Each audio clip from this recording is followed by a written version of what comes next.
Hello, everybody. Welcome to this show today, Chew on This. I'm Deborah Betts. And I'm Ray Betts. Thank you for tuning in. Thank you for being with us. This is our very special friend, Angela Gardner. She's actually from California, visiting with us in Las Vegas. Angela's going to be with us for the whole show. In the first segment, we're going to talk a little bit about personality assessments, because we all have a personality. And she's going to explain to us how to tame yours.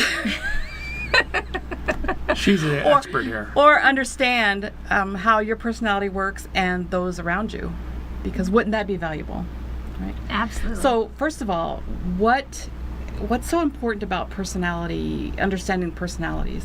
How's that helpful?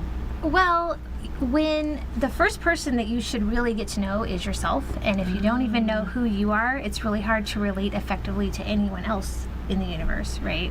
A lot of us walk around with this impression that we have to be a certain way because either that's the norm, or that's what's acceptable, or that's what's in the environment that you're in, or someone along the line has told you this is what we expect of you, this is how you have to behave. So by the time I meet someone, they're usually have lived for 20, 30 years trying to be something they're not. So what we do is So you're saying this is something that you're born with? Yes, absolutely. What we do is remind you, day one, breath one, who you were meant to be, how you were designed. We were all designed with a purpose, unique, special, for a reason. And there's a reason you do what you do. It's nothing wrong with it. There's nothing, no mistake about how you were made.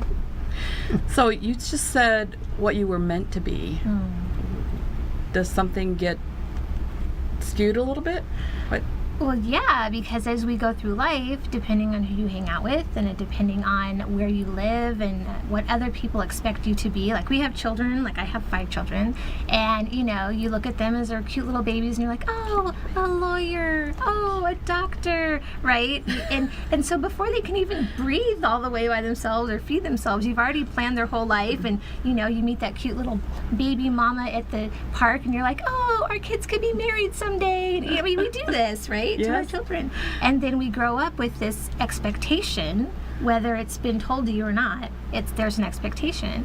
And if we never really stop and figure out who we are, then you could spend a whole lifetime and a lot of money pursuing something you're not even supposed to be doing. The other thing we do a lot of is say no or can't to our children and ourselves. So sometimes we wear a mask. Always. We always wear a mask. Think about how many different places you went just today. Well, maybe not today. Not today. We hung out. We've been together packing all today. day. Maybe. No, we're not moving. Maybe yesterday. Probably about 10 different places. Okay. So were you the same in every single place you went? Or did Absolutely not. No.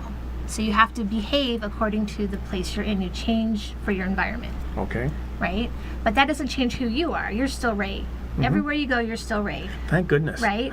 But I'm so happy. if you meet people, have you ever met someone in one place and then you run into them in a whole different setting and they're like, that's totally not who I thought you were. Yeah. Right? I can be like that depending on the situation that I'm in. If I feel very comfortable or not so comfortable. Right. So what we do is that's normal. We adapt to our environment. We're human, thank goodness. If you didn't adapt, we'd all die, right? So we adapt, but what we do is we give you 2 perspectives of yourself. How you were born, how you were supposed to interact with the world, and how you are currently adapting. And what we find most of the time is there's stress between the 2, because if this way doesn't match this way and it's too off kilter, you are sick, people are stressed, things are not good. So we try to help people get as close to this as possible. That's being more authentic. Absolutely. Be who you were meant to be. It's too exhausting being anybody else. So before we get to the type of assessment you do, you said you can ask people 2 questions and kind of figure out how they operate or Yes. who they're designed to be. Yes. And 2 questions. And neither is right or wrong. No. So you're going to practice on me? Sure. Sure. That's scary. Okay, so 2 questions. So they're very easy questions. Okay. No right or wrong answer. And it could depend on the day, too, because this Okay. isn't an actual assessment. So 2 questions. 1 question, would you consider yourself more outgoing or reserved? So now outgoing doesn't mean you're, hey, I'm here. The outgoing means that if there's a problem or you see something that needs to be taken care of, do you move towards it and try to start taking action on it right away, or do you step back and consider and research and maybe observe what others are doing before you jump in? Sometimes I jump in and do it, and sometimes it's wrong. And other times I think about it, and something goes off in my head and says, this is what you should do. And I turn around and go do it. Okay. So you're kind of on the fence either direction. But most of the time I think about it first. Most of the time you think. Okay. So that would be reserved. Okay. So that's question 1. So reserved. So now, in your day, say you have a plan, you start your morning, you have 5 things that you need to get done. How likely are you that you're going to let somebody interrupt your day?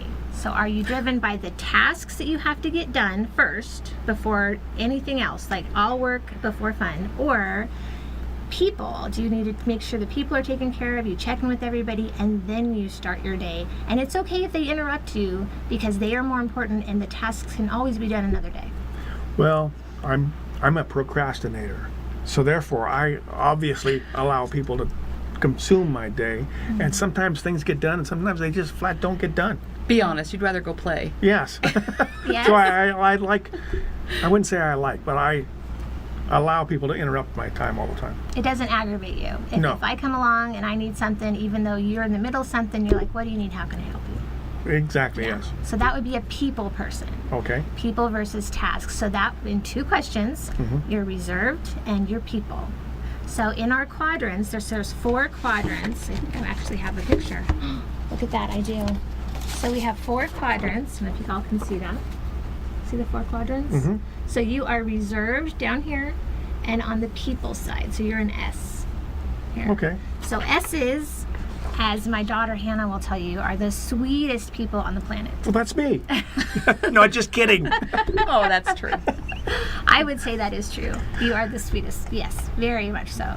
So sweet. So S is supportive, very self-sacrificing, will give and give and give and give and give. And when everyone else has given up on someone, you still are like, oh, but they meant well. Can we just give them one more chance? Just one more chance. And everyone around you's going, Ray, how many times are you going to let this person take advantage of you? You know him pretty well.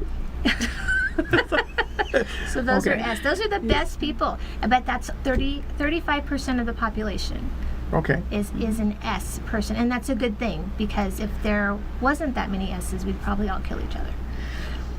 So he's an S. What is the assessment and what are the other letters? What do they mean? There's 4 letters. So if you're outgoing and task oriented, those are the D people. Those are dominant. That's 10% of the population. And thank goodness, because D's, they will plow through you, like where you are like, absolutely, how can I help you? D's are like, I am on a mission, get out of my way. You can be the favorite person they have in the whole world, but you better not be in their way if they have something to do. So those are D's. We have any D's out there? Not me. Go ahead. It's okay to say you're D. We need D's. We do need D's because they get a lot done. It might not be correct, but they get a lot done. Yeah, and they're fine to go back and fix it later. It's all good. It doesn't need to be perfect. But then our I's are outgoing and people. So like the D's, they go, go, go. I's go, go, go, but they go towards the people. So they tend to be the life of the party. So if you have friends that walk in and are like, I'm here, those are the I's usually. We call them sparkly, happy people. Or Miss Mary Sunshine. I think of my daughter. Yes. I She's know an your I. daughter. I love your daughter, and she is an off the charts. Shout out to I. Lindsay Betts, Love Rouse. you, Absolutely. Lindsay. Yes, yes, as I as they come. Shiny, sparkly items. The Miss Mermaid. Yes. She picks that up from you. I don't think she picks that up from me.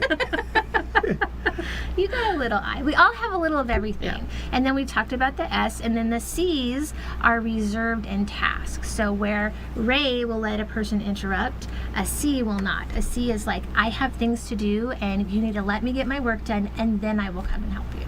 So they are very quality conscious, analytical.